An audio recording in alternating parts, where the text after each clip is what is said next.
ایک دن ایک کسٹمر کپڑے کی دکان پر گیا اور ریشم کپڑے کی ڈیمانڈ کی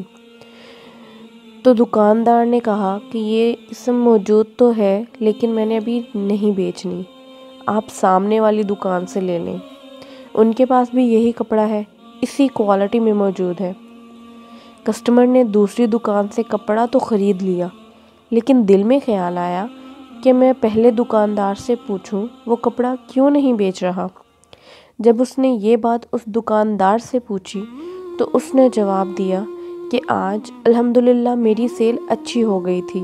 لیکن میری سامنے والی دکان پر جو مسلمان بھائی ہے اس کی سیل آج اچھی نہیں ہوئی۔ میں نے آپ کو کپڑا دینے سے اس لیے انکار کیا کہ آپ ان سے کپڑا خرید لیں تو ان کی بھی روزی کا سبب بن جائے۔